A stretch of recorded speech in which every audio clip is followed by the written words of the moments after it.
Hello mga ngalat. So na yun, pinakuluan ko yung ano tawag dyan, pulpul na bigas ba? Kasi gagawa ko ng putumaya sa amin mga lat. Biko na rin, pwede na rin yan.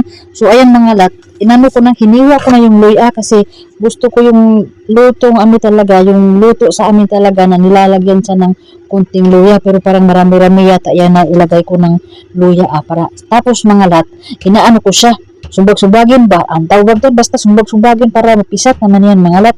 Tapos ganun talaga yung paggawa dyan sa amin kasi yung naalala ko yung dati yung gumagawa yan ng papa ko, ganun yung paggagawa niya. So ginaya ko lang mga lat, o di ba alam niyo na gaya rin yung inday ninyo. Tapos ano kasi yan mga lat, pag nilalagyan mo siya ng putumaya, iwan ko sa putumaya yan sa amin, nilalagyan ninyo ng luya, ano siya lat, ano yung mabango yung amoy niya, o di ba. Kung ang inyong inday magpapatuloy dyan, shout out muna kay Rihanna Rose Tagab Bahadi, shout out sa iyo ma'am. Shout out din kay Almalin Campano Gumandoy. Shout out ma'am, salamat. Tapos mga lat, siyempre, ang inyong inday, hinugasan ko, nahuhugas pa sana ako ng ano. Kaso nga lang, tinawag ako ni Lolo, kaya pinuntahan ko na rin, tinulungan ko na, luoy naman ko, dili po na ito, tabangan ng Lolo, charot.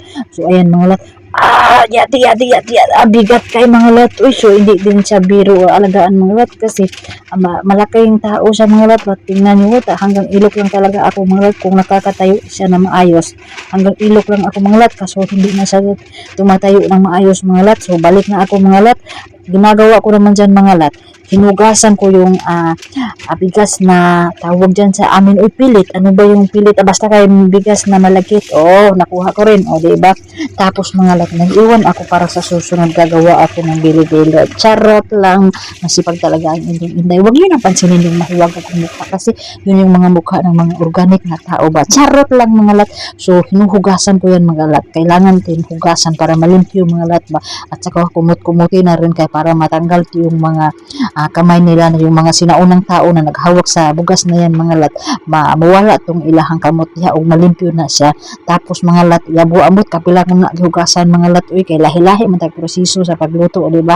So ako ang proseso, ako asad ni anara. So karon mga lat, ilunto na nako din ha sa mahiwagang lutuanan nilang lula mga lat. Unya gibutangan ko ra na siya gamay tubig, kay ako ra na siyang pabukalan mga lat, ug ambot ug nauna ba na nako, basta gibutangan dayon ako siya mga lat ug mahiwagang asin syempre.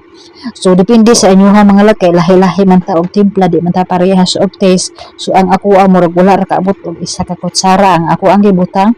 Tapos nilagyan ko na rin siya ng sugar mga lat. Ayoko yung masyadong matamis, gusto ko yung kalahati yung tamis, kalahati din yung alat. So syempre nilagay ko na tanan ang luya at saka inukay-ukay ko na mga lat para mag-mix na talaga siya mga lat. So yung sa inyo, iwan ko kung paano ninyo gagawin. So magkaiba tayo ng proseso sa paggawa, makikita nyo talaga na ang inyong inday ba hindi alam magluto. So siyempre tinikman ko muna mga lat para makuha ko yung kaniyang taste. Hindi na ako nagkontento mga lat, dinagdagan ko ng sugar para lalong talagang malalamnan ko, matilawan yun ako unsa na matagamtaman ako ang iyahang kalami. Basta maon na to mga lat. Unya karon mga lat, balik ko na sa natong ukay-ukay, aning ato ang style sa pag-ukay-ukay nga makikita talaga ninyo na hindi ako talaga alam magluto, o di ba. Sapos tak nga lang dayon mga lat, mintras hindi pa yan mainit mga lat. Pagkatapos mga lat, hinanap ko yung pinakuluan ko na tapol, o nandyan na pala yung tapol na yanano ko, kasi mga lat, yung tapol talaga matagal yung purple ba, yung violet na yan, matagal kasi yan maluto, kaya pinakuluan ko muna siya ng ilang beses para hindi siya para pagkaluto ng white rice, yung sticky, sabay din silang dalawang maluto. Kasi iwan ko sa tapol, ganun ba talaga yung tapol, matagal talaga siya magluluto. At saka nag-add na rin ako ng tubig, para hindi man siya mapaig at saka magpantay yung kanyang lasa, hindi lang puro gata, may tubig din siya, di ba. Tapos mga lat, kay ukay tirada mga lat, biko na na mga lat, putumaya na na, basta na ay luya, putumaya na na, dahon na lang dahil kulang.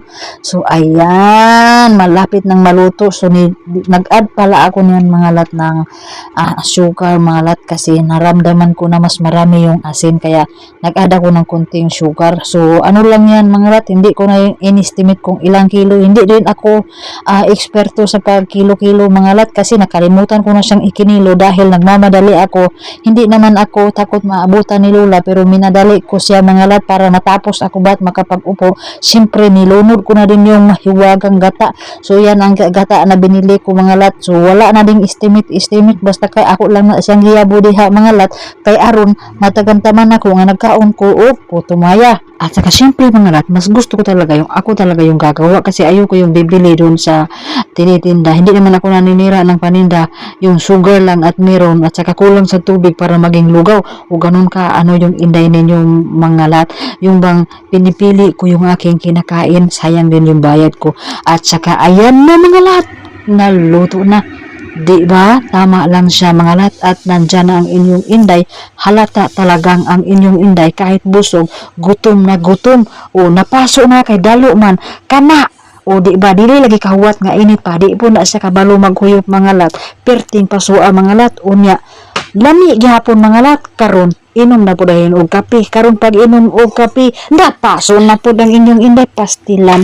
Pero maura to mga lat, daghang kaayong salamat.